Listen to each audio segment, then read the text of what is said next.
Ruth is not only my neighbor and my confidant and good friend, but she's a genuine Renaissance woman. She brings so much to the community and adds a lot of depth and creativity and culture to all of us. When we go to events, she always has a good question for the producer of the event. She goes deeper, and she was very active in the interfaith movement for many years, and she's taken that into a musical, which came through her from spirit. When she goes walking, she gets downloads of wonderful songs, and she has devoted her life for the last, I don't know, 5 or more years to this project. And we are truly graced to have her present to us. She's one of the best out there. Take it away, Ruth. Thank you so much. Um, what Samuel said about downloads is absolutely true. I believe in downloads. And I'm going to share with you a new book that's going to be published in the next week that came as a download, not during a walk, which was the way the music came, but in the middle of the night at 4 o'clock in the morning. I trust those downloads because they come in the middle of the night. And it was to write a book on 11 things to celebrate before breakfast. And I started writing down the things. I wasn't sure exactly if what I first came through me was going to be in the final edition, but I knew it was important. And I called my sister, who is a wonderful photographer, and I asked her whether she would be willing to supply photographs for the text. There were going to be only a few pages, and the text was going to be short.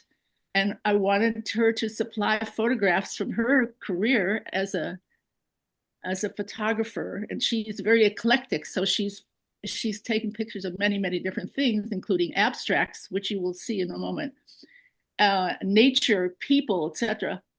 And she wasn't so excited at the beginning because it was another one of Ruth's projects, and she was busy with her own work. But as time went on, she got very excited, and it's been a very fascinating adventure to work with a sibling on a creative project. So I don't know how many of you have ever had that opportunity, but it deepened our sisterhood, and it also gave us a chance to understand what boundaries as creators and artists we needed in order to work on a project together. So what I'm going to do now is I'm going to take you through the book.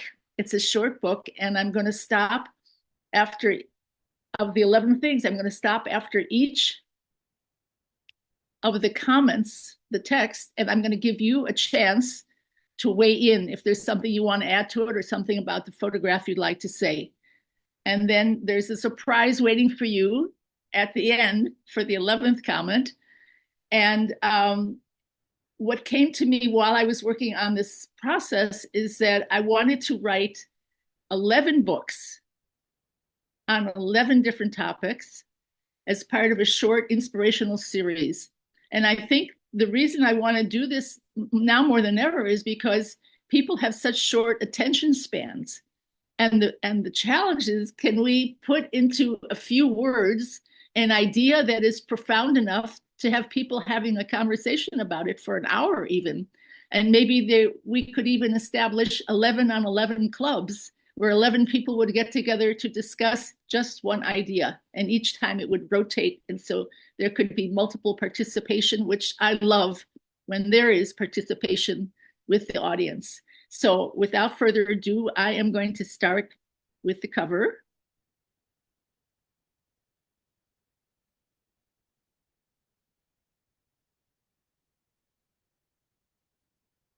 Okay, can you all see that? Looks good. Okay, I have to minimize this. Okay. So the cover is from one of my sister's abstract photographs. And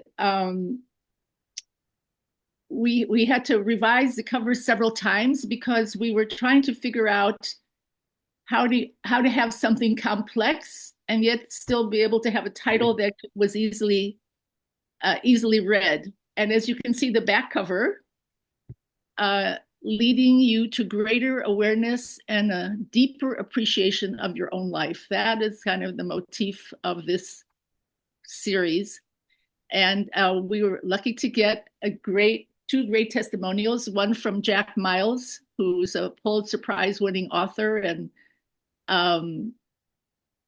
has been a dear friend of mine for many years. And at the bottom it says, look for a new series of short inspirational books. So I don't have all the others prepared, but I can just give you an idea that the next one is going to be called 11 Things to Contemplate Before Dying. And each book will have a different artist connected to the book so that I'll be able to showcase also the work of artists, of visual artists, sculptors, painters, etc. Okay, let's see. Why is it not going down? There we go. That's just the title page. Dedicated to our parents who taught us to live life with passion. Okay, number 1, I am alive.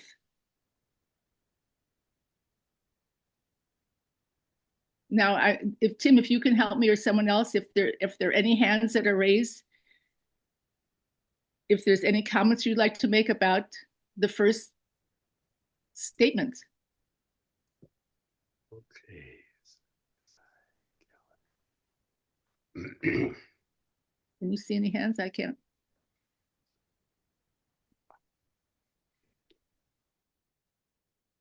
There are no hands, Okay. Ruth. Okay. Maybe just go through a couple of them and then stop Okay. maybe after All right. 3 Okay. or so. Okay. It's a new day.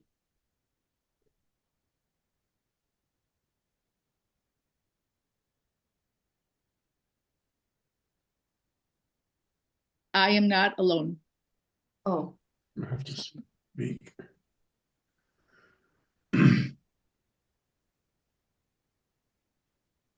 Ruth? Yes, Bonnie.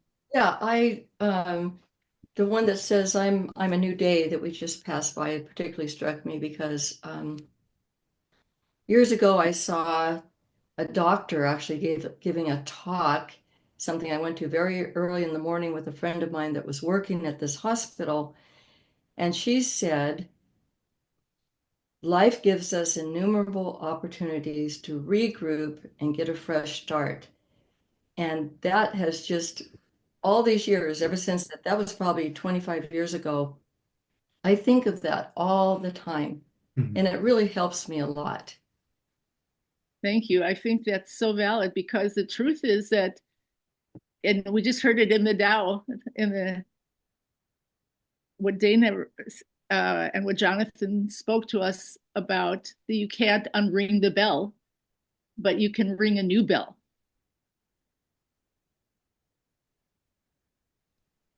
Yes, so true. Thank you. Thank you. Anybody else would like to comment about the grandfather and his grandson holding on to his ear?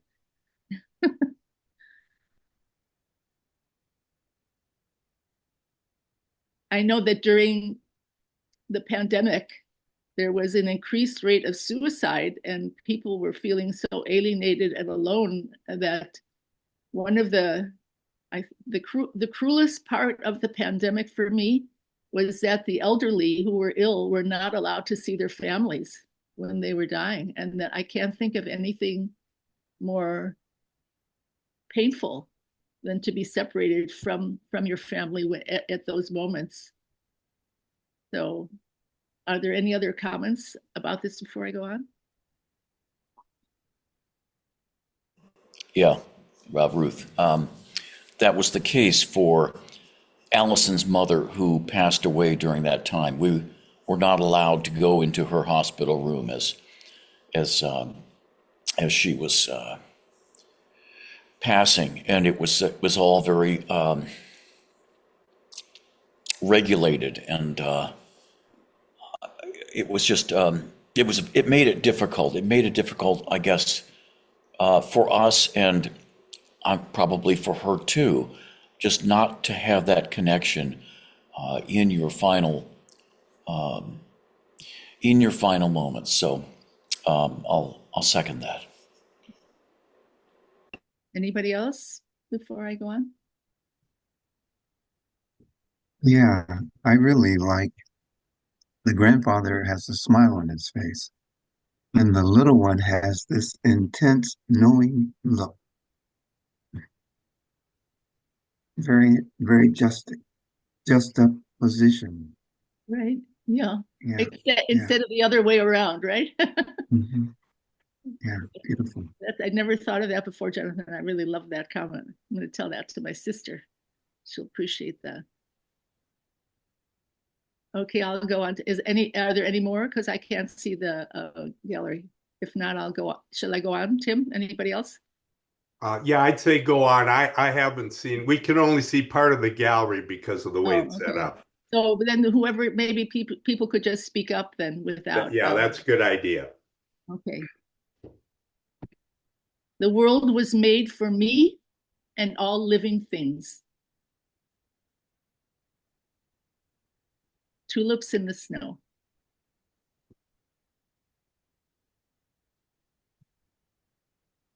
I was made from stardust and will return to stardust.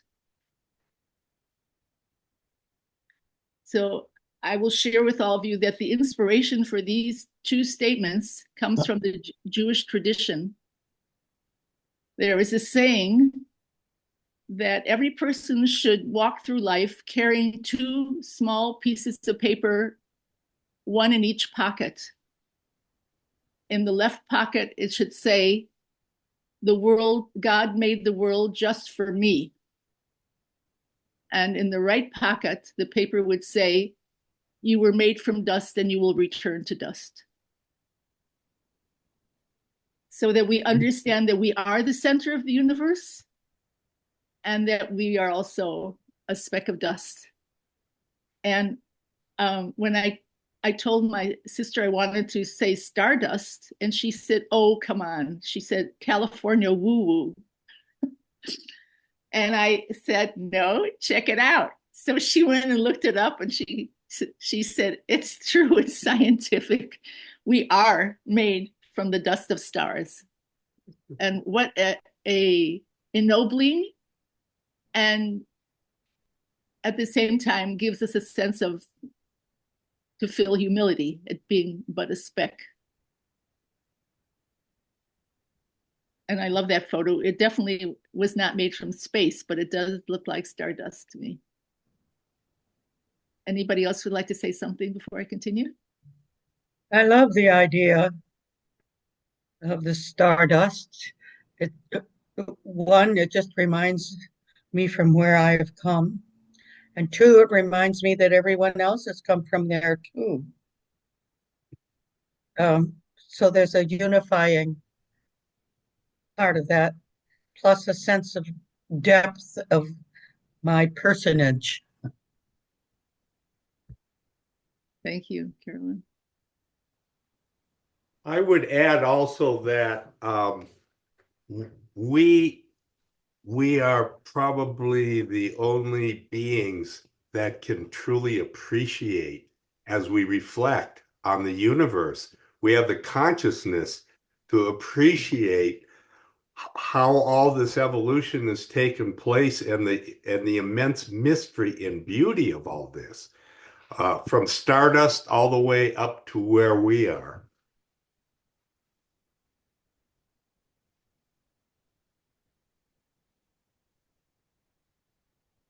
Going on to the next one. I am an original.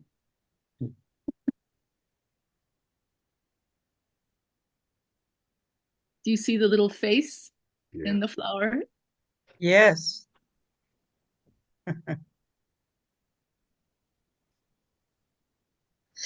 You know, Quite chapeau. it's so interesting when they've done research on teenagers that they have this great pull going on in their lives, being in between wanting to be one of the herd and also to be special and different, and that those tugs, the pull and push of that, is what makes for a lot of teen angst, and why teenagers don't find their place yet, because they don't want to be left out, and yet they want to be admired for what is special about them as well. So that's what reminds me of the adolescent years. Make sure that the adolescents in your life know that they are originals. There are no two people exactly alike, even twins.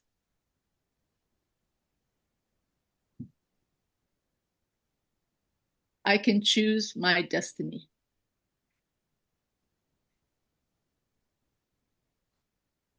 Is that a contradiction? Is destiny something that's chosen for us?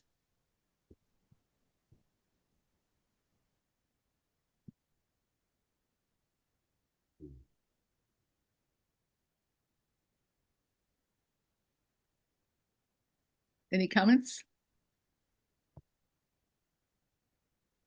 I can just see the determination in this little girl's eyes. That's just, I love that picture. She certainly feels she can choose her destiny.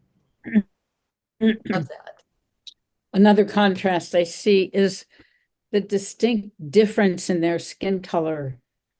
He, the older white man with a beard, and she, this beautiful young, dark-skinned little girl.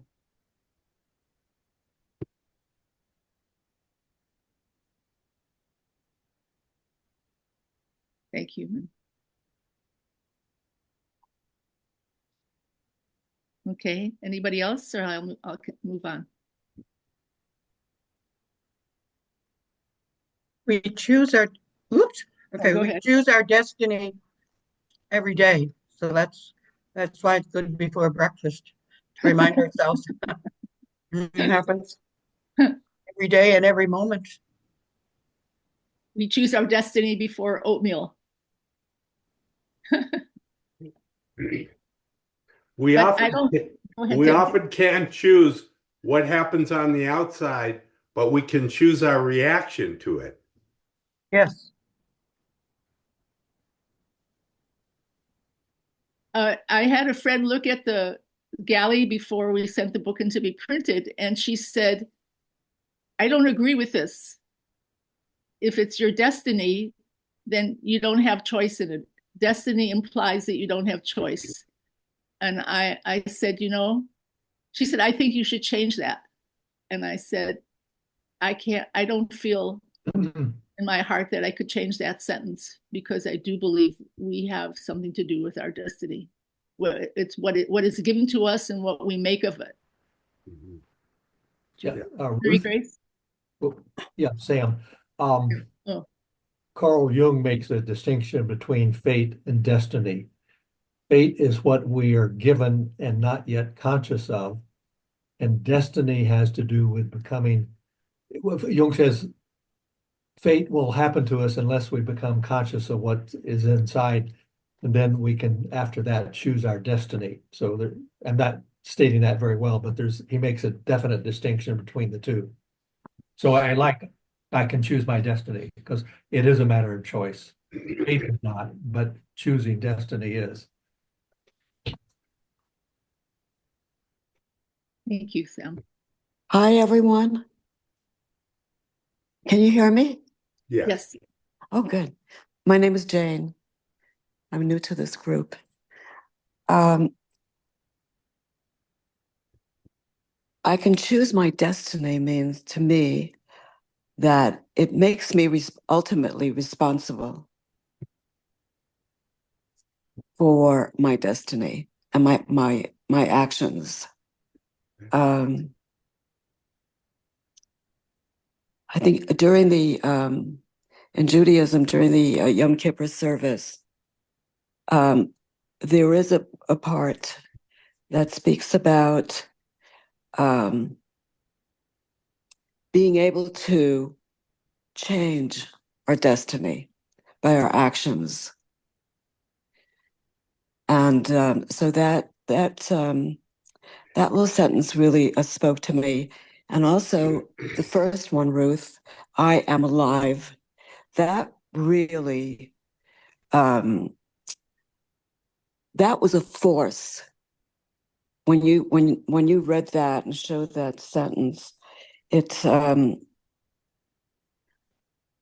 really brought me to myself and my awareness of existence.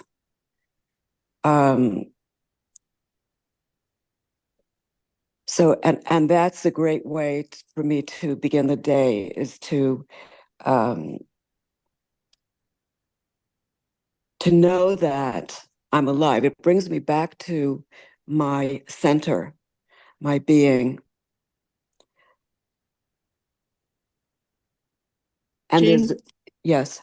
sorry, would you be willing to share your background to put that also in context in another way? My background, well, I studied with a philosopher named Gurdjieff for many years. And I think the ideas that he presented really affected my way of perceiving my life and just life on the planet. I meant your parental background, but that's, if you didn't mind sharing Oh, that. my parental background. Oh, I'm a child of Holocaust survivors. Is that what you mean? Yes. Yeah. I was born right after the war. And it's something I'll probably write about soon. My childhood, my perceptions of growing up in a community of survivors. But I love these ideas you're presenting, Ruth. Thank you. I think it's really important for me to not just wake up and go on to the usual, but it is a new beginning. It is a way to return to myself, to being present, to really feeling my aliveness. Thank you very much, and you'll be seeing. So very powerful. What this is a very powerful thing you are presenting. Thank you. I'm going to continue on because I want all of you to have a chance to participate in the 11th thing to celebrate. Okay, here we go. I am my brothers and sisters' keeper.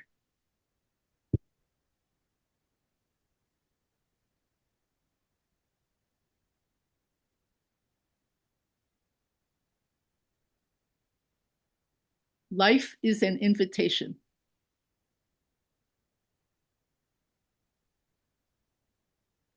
Mm-hmm.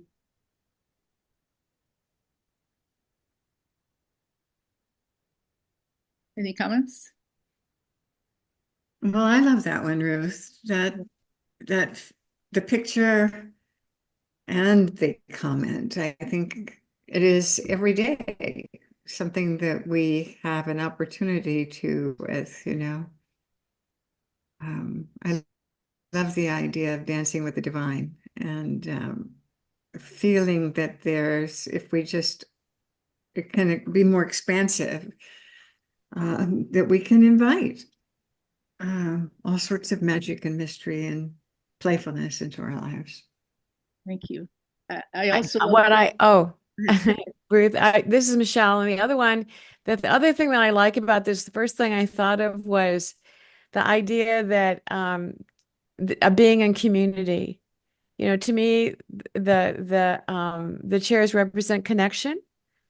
And so immediately when I saw life is an invitation, and then I took it a little further in my mind, seeing the chairs, and thought life is an invitation to connection with others.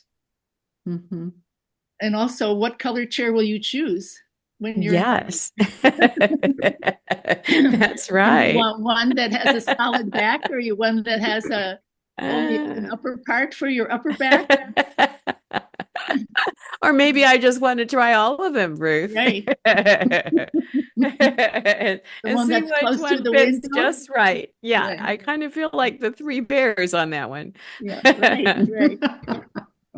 Yeah. Anybody else? I'd like to say on the previous one about my brother and sister's keeper that if we extended that out to all humanity, what a difference that would make. Mm-hmm. We were everybody's brother and sister's keeper. Mm-hmm. I would also add that the fact that their clothing looks like their brother and sister connection, there's something about the clothing that also says community and family.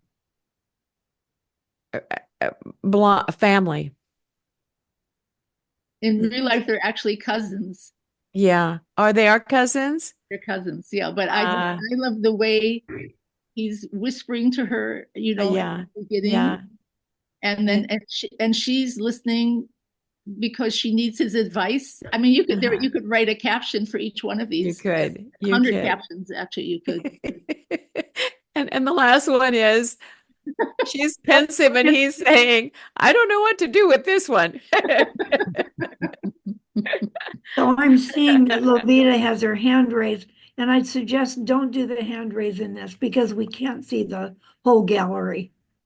Just jump in. Yeah, jump Thank in. you. Popcorn, Thank you. popcorn. Thank you. Ruth, I love the life as an invitation one on many, many levels. I was a former Sunshine Committee person that had an opportunity to send out an invitation weekly for the Mastery Circle. And my tagline that I created or stole, I'm not sure which, was "We're saving a chair for you." Oh, the invitation of, goes both ways. You're invited to join and participate. And I just lost my thought. It's like you're invited to come and join, and you also invite the experience to participate in.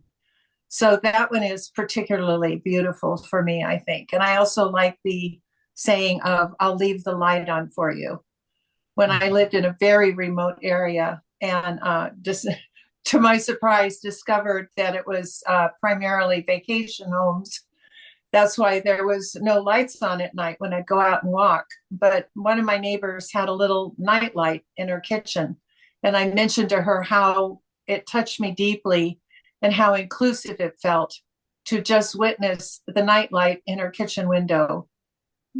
So all of these are open for us to receive and to give. Thank you so much. They're beautiful. Thank you.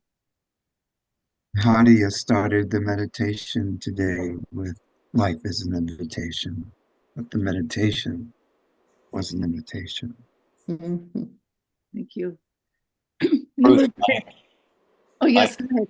Yeah, I had a thought on that one too, the invitation. The invitation can come in different ways. Sometimes it's direct. It's a surprise. Somebody calls you on the phone or emails you, it's a direct kind of thing, and it's a surprise. Other times it could be just something that keeping myself expectant and, waiting, and it sort of comes in an organic way. And other times it's actually putting myself out there with the hopes that something will connect. So there are different I guess levels or ways of invitation for me. Thank you. Beautiful. I think the last one, or number 9, what came for me was we're there for each other. We are each other's keeper. We are there for each other. You're talking about this one. Yeah. I love it. It gave me such a lovely feeling.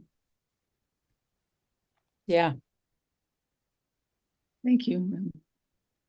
I'm going to go to 10 now. Whatever the question, the answer is love. This is a Ukrainian couple that we met when my sister and I took a trip to Russia, actually, to visit our relatives. And they lived in the forest. And just before she took this photo, they were arguing and screaming at each other. But there's something about the way he looks at her, and that there's an intimacy there that I just adore. And the text is actually, I remember attending Marianne Williamson's course in Miracles, and that's, I think I was inspired by that to write this text.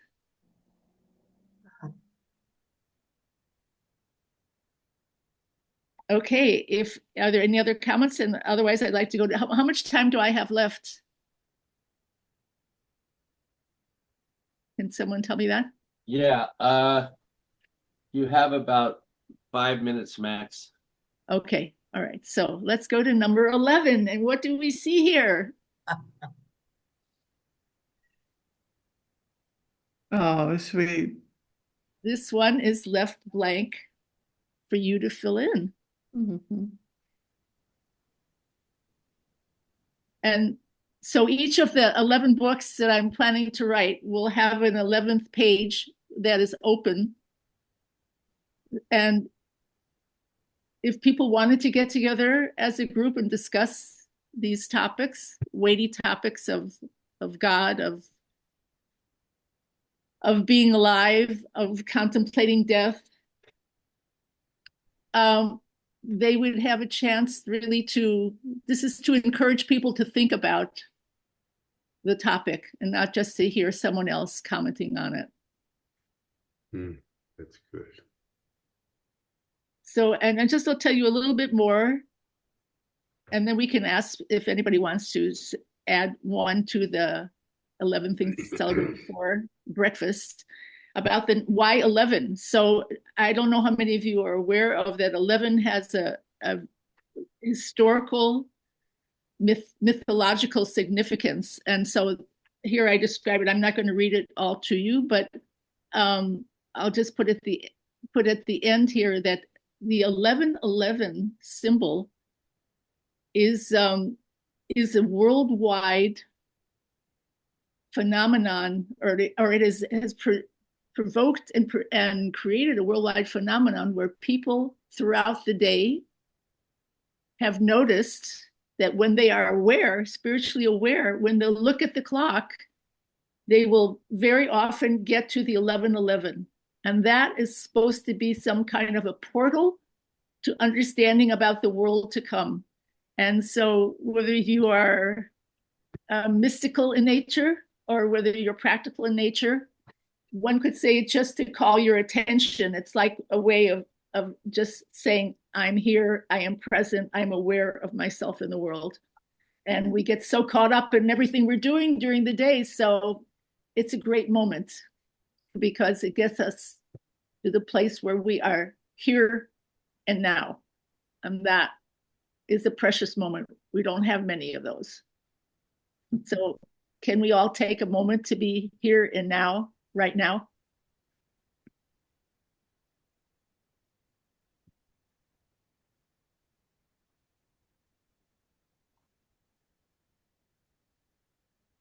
And here are the producers of this book. Mm-hmm. Wearing the sailor suits that my mother loves so much. Love this picture of you too, Ruth. Wow, I love that. So I'm going to stop sharing for a moment so I can see all of you. Hmm. And I'll just tell you, so the book will be available soon. And even though the printed price on the back is going to say $12.99, I want to sell it for $11, of course. So if any of you are interested in getting some books for the holidays and so forth, please stay in touch with me and I'll let you know how to order them. And I hope that you've enjoyed this presentation. I have a few minutes left, so any comments you'd like to make, or if you'd like to answer the 11th question on what you want to celebrate before breakfast. I asked my son this question, and he said to me, I want to celebrate the breath of life, and to, when I breathe, to be aware of the fact of where it comes from. So that was his contribution for the 11th thing. What about you? I think my life journey is a big fat adventure. And I never know from morning to morning what's going to unfold for me. But I try to stay open and receptive to all of the experiences that are presented to me, and grateful that I have this wonderful adventure to look forward to. Thank you, Lisa. Okay. Just chime in. Do we have any time left? Time for breakfast. I mean, business meeting. Thank you. Just I want to thank you all for being here and letting me share this. It's an exciting moment to be able to share it just before it's coming out. So thank you, Ruth. And I would suggest that you send an email out to Mastery Circle about how to purchase your book. Okay. So that everyone gets the information. That'd be great. Thank you. And Ruth, this is Michelle, and I got to tell you, my condominium that I live in now, guess what number it is? So I am actually reading what you wrote in the back and thinking about 11, things before breakfast, and that it creates even more symbology and meaning for where I'm even living and where I'm at this point in life. So I want to thank you so much for the gift of your download and the way in which you've shared it with us today, you and your sister. This is a gift. Thank you. Right. Okay. Thank you for being flexible on the time, Ruth.